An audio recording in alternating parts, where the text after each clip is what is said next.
Pemirsa, kita lanjutkan perbincangan. Saya kembali ke Pak Rian untuk memprediksi jika Bank Sentral The Fed memberikan sinyal kenaikan suku bunga akan dipercepat. Apakah kemudian bisa dipastikan bahwa rupiah akan semakin terburuk? Sebaliknya, kalau kemudian tidak memberikan sinyal bahwa akan dipercepat, apakah kita bisa berharap bahwa akan kembali lagi ke 12.100 misalnya? Nah, isu mengenai bahwa akan ada normalisasi kebijakan The Fed itu kan sudah bergaung sejak Mei tahun ini, ya. Ketika Pak Bernanke diganti oleh Ibu Janet Yellen, dan beliau sampaikan di suatu forum bahwa cepat atau lambat Fed Fund Rate akan naik menyusul setelah program tapering off selesai. Tapering off adalah penghentian paket stimulus ya atau quantitative easing selesai di Oktober kemarin. Nah, jangka waktunya adalah setelah Oktober selesai, maka secepat-cepatnya 6 bulan kemudian akan dilakukan normalisasi kebijakan The Fed. Tapi di Amerika sendiri terjadi dissenting opinion, perbedaan pendapat di antara gubernur bank sentral di Amerika, ya, The Fed di level state. Mayoritas menghendaki agar Fed Fund Rate naik di kuartal ketiga, dan sebagian besar ekonom juga meyakini kuartal ketiga tahun depan adalah timing yang terbaik, ketika seluruh pondasi ekonomi Amerika benar-benar sudah strong, sudah stabil. Sebagian kecil menghendaki kuartal 2, ya, tapi bahkan saya masih ingat Ketua IMF itu namanya Ibu Christine Lagarde menyatakan agar The Fed hati-hati sebelum mengambil keputusan yang akan sangat memberikan impact ke seluruh dunia. Ya. Oleh karena itu mayoritas mengatakan mungkin paling cepat adalah kuartal 3 tahun depan. Nah, tapi karena rencana normalisasi kebijakan The Fed itu sudah lama diomongin, sebetulnya pasar keuangan dunia itu sudah memfaktor in, sudah memprice in, sehingga kalaupun harus dilakukan katakanlah kuartal 2 tahun depan, relatif shocknya itu tidak akan besar. Karena semua pasar keuangan dunia sudah melakukan adjustment sendiri. Satu contoh, kenaikan BI rate pada tanggal 20 November lalu, 2 hari setelah Pak Jokowi menaikkan harga BBM, itu bukan semata-mata untuk antisipasi ekspektasi inflasi yang naik setelah pemerintah menaikkan harga BBM bersubsidi, tapi juga mengantisipasi kemungkinan The Fed menaikkan suku bunga. Ya, maka Ibu Janet Yellen mengatakan bahwa kenaikan The Fed Fund Rate itu menunggu the considerable time. Masalah hedging juga. Iya, itu. Jadi itu Ibu Yellen jelas mengatakan itu. Oleh karena itu saya kira Bank Indonesia bersama Minister of Finance ya, kita pasti sudah siap dengan segala sesuatunya. Dan saya ingat di forum koordinasi stabilitas sistem keuangan itu ada beberapa jurus ya yang pemerintah bersama BI itu bisa lakukan jika terjadi shock yang di luar eskalasi atau di luar prediksi. Oleh karena itu saya setuju dengan Pak Surya tadi, semua elemen masyarakat tidak usah panik, karena ini tidak hanya terjadi di Indonesia, ini sudah menjadi gejala global dan terutama di emerging economies atau negara-negara sedang berkembang, ketika mereka terjebak kepada euforia bahwa kenaikan Fed Fund Rate akan mendorong apresiasi dolar. Itu betul. Tapi sebetulnya kita jangan lupa, penguatan dolar yang tidak terkendali itu menjadi backfire untuk Amerika sendiri. Karena apa? Bagaimana backfire-nya? Ekspor mereka menjadi tidak kompetitif di pasar dunia. Dan kita tahu bahwa produk-produk buatan Amerika itu head to head dengan bikinan siapa? Tiongkok plus Jerman, ada juga Jepang. Jadi pada equilibrium baru nanti saya kira dolar itu akan berhenti, dalam arti stabil. Kalau mau kasih kisaran prediksinya, akan stabil di angka berapa sih Pak Rian?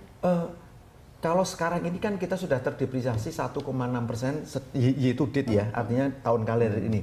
Nah, kalau kita flashback 1 tahun lalu, maka sebetulnya secara fundamental rupiah itu harusnya ada di sekitar 11.750 sampai 12.200. Itu berdasar fundamental. Kenapa saya harus menyatakan berdasar fundamental?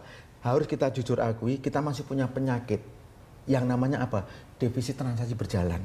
Posisinya memang membaik. Tahun lalu kita ada 4,4% terhadap total PDB. Sekarang sudah bergeser membaik, 3,2, mendekati 3,1. Tapi kan konsensus internasional mengatakan defisit transaksi berjalan suatu negara tidak boleh melampaui 3,0%. Nah, kita sedang mengarah ke sana. Nah, mungkin butuh waktu barangkali 1 semester ya untuk memperbaiki itu. Tentu nanti Pak Suryo bisa tambahkan lagi. Plus juga pemerintah Amerika akan menjaga agar apresiasi dolar itu jangan terlalu over expected istilahnya. Karena justru akan menjadi bumerang atau backfire bagi ekonomi Amerika itu sendiri. Membaiknya perekonomian di Amerika Serikat, masihkah kita bisa berharap bahwa angka rupiah kita akan bisa kembali ke level 11.000 misalnya, Pak? Oh, kalau possibility-nya bisa, cuman butuh waktu. Ya, karena apa? Kita pernah ngalamin 3-4 tahun lalu rupiah kita 9.600, kemudian melemah-melemah karena kita lalai. 12 kuartal terakhir defisit transaksi berjalan itu tidak diurusin Pak Suryo. Nah sekarang kita kaget ketika pasar memberikan vonis rupiah kita terdepresiasi begitu dalam, baru semua orang bereaksi. Nah, sebelum saya ke Pak Suryo, kita akan menampilkan beberapa solusi untuk pelemahan rupiah. Ini diantaranya dari Solikin M. Juhro, Direktur Departemen Kebijakan Ekonomi dan Moneter BI, dengan transaksi berjalan yang masih defisit besar, rupiah tidak mungkin menguat. Kemudian kendati rupiah sangat lemah, BI tidak menargetkan rupiah berada pada level tertentu karena memang sistemnya mengambang. Dan BI akan menjaga agar volatilitas rupiah tidak berlebihan karena dapat memicu ekspektasi depresiasi nilai tukar. Rupiah juga dapat menguat jika defisit transaksi berjalan mengecil dan melakukan reformasi struktural. Oke, Pak Suryo mungkin komentarnya dari beberapa solusi. Ya, saya kira kita belum melakukan upaya-upaya mengurangi defisit transaksi berjalan ini dengan, menurut hemat saya, sungguh-sungguh, dengan serius. Misalnya, tadi dikatakan banyak kita berpergian ke luar negeri untuk berwisata, lalu juga untuk membayar pendidikan anak di luar negeri. Bagaimana dengan orang yang berobat ke luar negeri? Itu luar biasa loh banyaknya dolar kita yang habis ke sana. Lalu juga jasa-jasa.